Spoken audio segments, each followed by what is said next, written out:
கர்த்தருக்கு ஸ்தோத்திரம். என்னுடைய மனைவி சாட்சி சொல்லுவாங்க, கேளுங்க. கர்த்தருக்கு ஸ்தோத்திரம். நாங்க 3 வருஷத்துக்கு முன்னாடி ரொம்ப கஷ்டப்பட்டோம். எங்க வீட்டுக்கார் பயங்கரமா குடிச்சிட்டு இருந்தாங்க. காரணம் என்னன்னா, நானு எங்க வீட்டுக்காருக்கு தெரியாத கோயிலுக்கு போய் மார்கழி மாசம் தண்ணி ஊத்திட்டு விளக்கு பொருத்தி எல்லாம் கும்பிட்டுட்டு இருந்தேன். அதனால அவங்க குடிக்க ஆரம்பிச்சாங்க.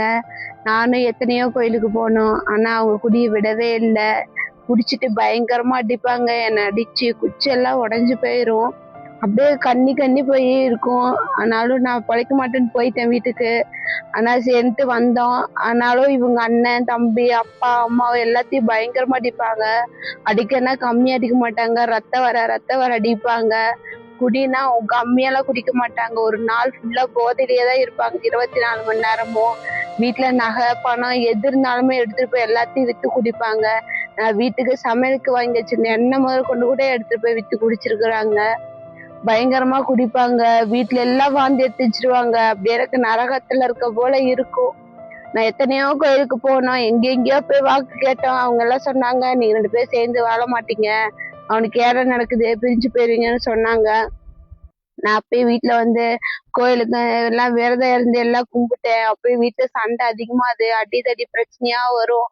அப்புறம் அப்பயும் இவங்க போதையிலயும் சொன்னாங்க, நீ எந்த கோயிலுக்கு போனேன்னாலும் என்னை குணமாக்க முடியாது, என்னை உயிர் கொடுத்த ஏசப்பால் தான் என்னை குடியிருந்து விடுதலையாக்க முடியும்னு சொன்னாங்க. நான் விசுவாசிச்சு எல்லாத்தையும் எடுத்து போட்டுட்டு ஒரு சொம்பு தண்ணியை வச்சு நான் ஆண்டவர் இடத்துல சமூகத்துல உட்காந்து அழுது ஜோம் பண்ணி, ஆண்டவர் நம்மளுடைய ரத்தத்தை வீடு ஃபுல்லா தெளிக்க நான் தெளிச்சுட்டு நான் உட்காந்து அந்த இடத்துல எங்கேயுமே போல, எங்க வீட்லயே நான் உட்காந்து கண்ணீர் விட்டு பாரத்தோட ஜெபிச்சேன். ஏசப்பா, நான் உன்னோட பிள்ளை ஆண்டவரே. எங்க வீட்டுக்காரர் இப்படி குடிச்சிட்டு இருக்கிறாரு, எனக்கு எங்க அம்மாவும் இல்லை, எங்க அப்பாவும் வாய் பேச மாட்டார், நான் என்ன பண்ணட்டும்னு நான் அழுந்தேன். அழுந்தப்ப என்னோட கண்ணீரை பார்த்து ஆண்டவர் அதிகமா ஜெபிக்கல, 2 நிமிஷம் தான் நான் ஜெபிச்சேன். என்னோட கண்ணீரை பார்த்தாரு ஆண்டவரு. அப்பயும் போதையில இவங்க பக்கத்துல உட்காந்துட்டு, ஏசப்பா இந்த பிள்ளைய பாருங்க ஆண்டவரே, இந்த பிள்ளை கண்ணீரை பார்த்து என்னை மாத்துங்கன்னு இவங்க சொன்னாங்க. அந்த ஒரு நிமிஷம் ஜெபந்தான். அப்படியே அவங்க குடிச்சிட்டு கீழே விழுந்தாங்க மயங்கி. அதோட சரி, 3 வருஷம் ஆகுது இவங்க குடிய விட்டு. இன்னைக்கு ஆண்டவரோட கிருபையில ஏதோ சின்ன சின்ன ஊழியம் எங்களால முடிஞ்ச அளவுக்கு நாங்க வீடு வீடா போய் செய்யறோம். ஆண்டவர் எவ்வளவு அற்புதமா எழுப்பி கொடுக்குறாரு. எத்தனையோ சாட்சிகள் எல்லாம் ஆண்டவர் எழுப்பி கொடுக்குறாரு.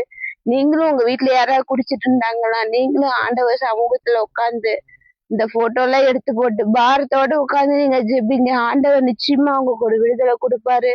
நீங்க விசுவாசத்தோட ஜெபிங்க. ஆண்டவர் உங்களுக்கு எல்லாத்தையும் வாய்க்க செய்வாரு. விசுவாசித்தா தேவனுடைய மகிமையை காண்பேன்னு ஆண்டவர் சொல்லித்தான். நீங்க செஞ்சு பாருங்க, உங்க வீட்டுல மாற்றங்கள் வரும்.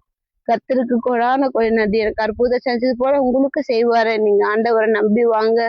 கர்த்தருக்கு கொடான கொடி நன்றி.